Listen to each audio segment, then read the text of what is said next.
Imagine you are a Catholic or Christian school exclusive to boys or girls. Will you not be compelled to accept, say, a biological boy who identifies as a girl? Or a biological boy?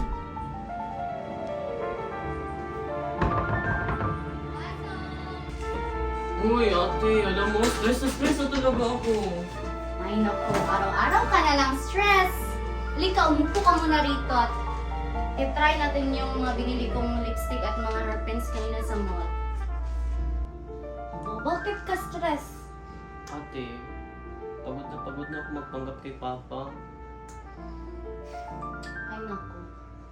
Sabihin mo na lang kasi sa kanya. For sure matatanggap ka nun. Mahal tayo nun. Tanggap nga kita eh. Try ko muna tong hair pins. Ang bagay. Perfect! Tignan mo, Brian. Noon sa man yung mga bayot. Sama ka nis kalibutan ba? Ikaw, Brian, tuda kay kusin mo ba? Sa man, bayot ka? Tay, bakla po ako. Wala ko yan nakabayot! Brian. Uy! Brian! Ha? Okay ka lang? Okay na. Kain na! Yes, pa!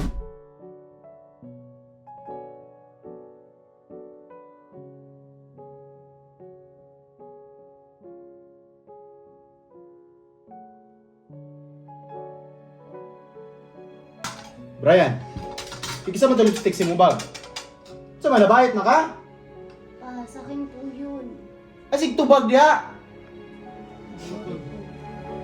Ikaw, Brian, pagtarong ha? Junior, panamata ka, yung pinayot ra ka! Gusto mo ka? Tumab! Pagod na ako magpakalalaki pa. Pagod na ako magsinungaling sa sarili ko. Pagod na ako ipagtanggol ang sarili ko sa inyong lahat. Ano? Gusto mo akong saktan?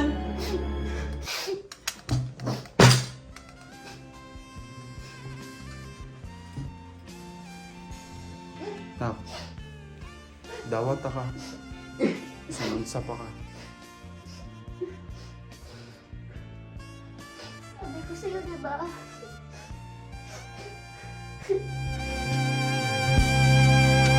Mali man ang ikaw ay ibigin ko.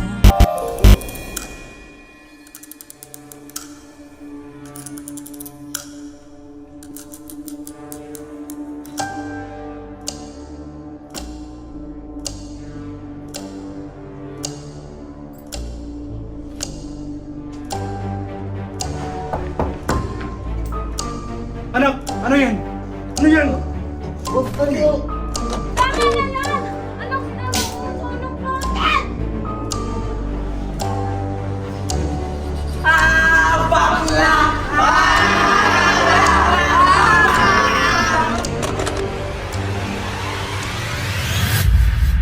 Nak, dawat ka.